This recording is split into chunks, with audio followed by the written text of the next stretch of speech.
మనం ఈరోజు చక్రాల గురించి తెలుసుకుందాం.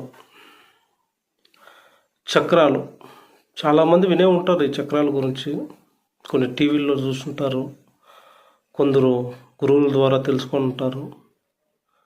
ఇలా కొంతమంది తెలిసే ఉంటుంది. కానీ నా దగ్గర వచ్చే క్లయింట్స్కి కొంతమంది తెలియదు ఈ చక్రాలు అంటే. వాళ్ళకి చక్రాల గురించి చెప్తే ఏం స్వామి చక్రాలు అని అంటారు. వాళ్ళకి నేను వివరించి అంతా చెప్పాల్సి వస్తుంది.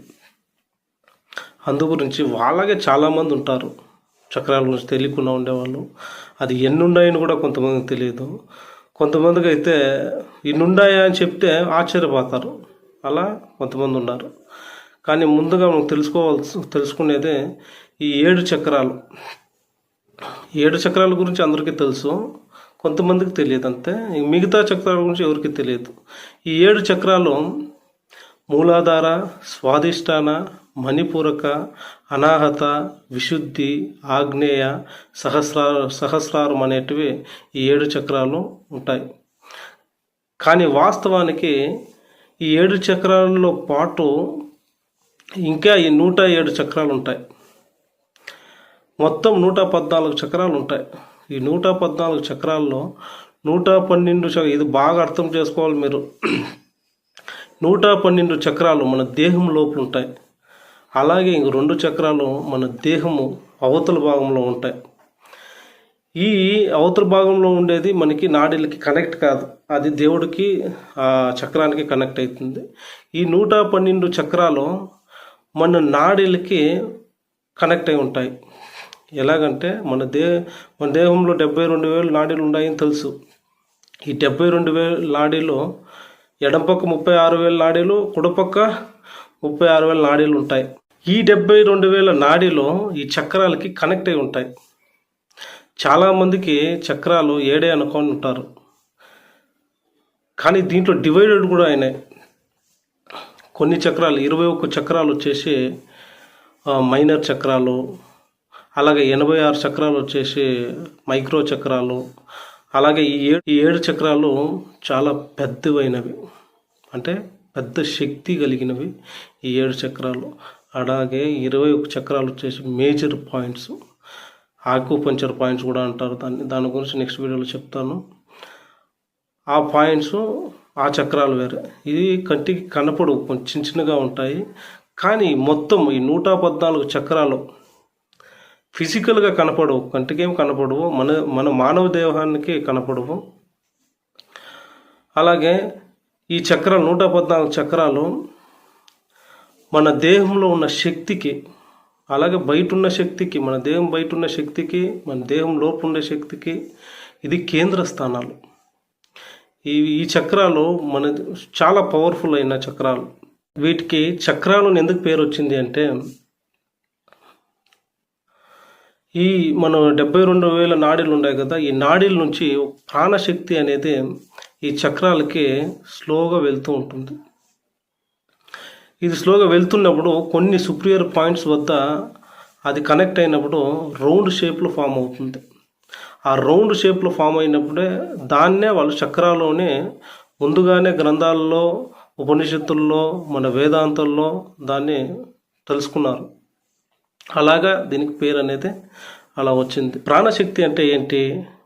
మీరేమో శక్తి పోతుంది అంటారు, వస్తుంది అంటారు, ఇంత పెద్ద శక్తి అంటారు అని అంటే, ఈ శక్తి అనేది చాలా పవర్ఫుల్ అయినది.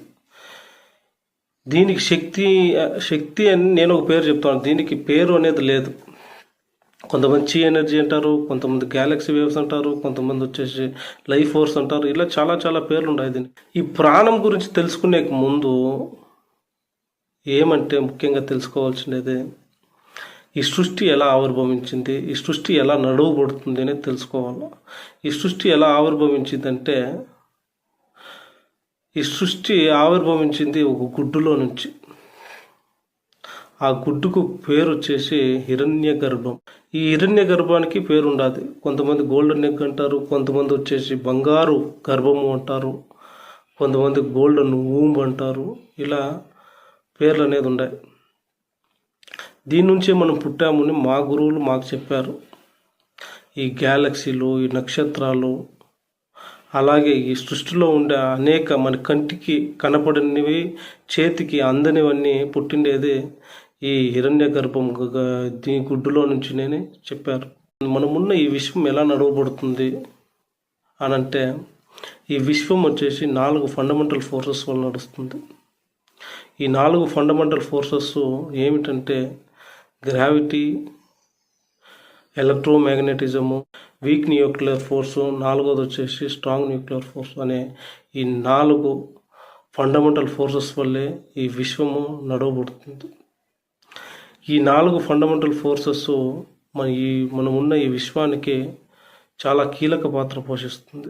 ఇవన్నీ పుట్టడానికి ఎవరు కారకులు? ఈ ఫండమెంటల్ ఫోర్సెస్, ఈ హిరణ్య గర్భాలు, ఈ శక్తి, ఈ మనుషులు, ఇవంతా పుట్టడానికి ఎవరు కారకులు? దేవుడు, అంటే భగవంతుడు. ఈ భగవంతుడు భావనాతీతుడు. మన భావాలకు అందడు, మన భావాలకు అందనివాడు, మన ఆలోచనలకి చిక్కనివాడు, ఎన్నో సృష్టిని పాలించేవాడు. మనమున్న ఈ విశ్వంలో ధర్మానికి హాని కలిగిన నాడు, అధర్మం మించి మీరుతున్న నాడు, తనకు తానుగా మనిషిగా మారి మనమున్న ఈ భూమిలో కదలాడుతూ ఉంటాడు. మనము ఇట్లాగే ఒకే విషయం ఉంది చాలా ఉన్నాయి. ఇలాగే దాని గురించి తెలుసుకోవాలంటే మనము ఎన్ని డైమెన్షన్స్లో ఉన్నామని తెలుసుకోవాలా. డైమెన్షన్స్ ఏమి, మనం ಯಾವ స్పేస్లో ఉన్నామో అంతా తెలుసుకోవాల్సి వస్తుంది. మీరు అవంతా నెక్స్ట్ వీడియోలో చెప్తాను. అలా భగవంతుడు వచ్చేసి నీలాను రాగలుడు, నాలాను రాగలుడు, అల్లాహతాను రాగలుడు, ఇంకొకటి జీసస్ లాగాను రాగలుడు, మన ఈశ్వరుడు లాగా, మన సాయిబాబా, మన మహావతార బాబాజీ లాగా, ఇలా ఎన్నో అవతారాలు ఎత్తుకొని భూమి మీదకి వస్తూనే ఉంటాడు. ప్రజలకి, మానవాళికి సందేశం ఇస్తూనే ఉంటాడు. ఈయన నీలోనూ ఉండగలడు, నాలోనూ ఉండగలడు.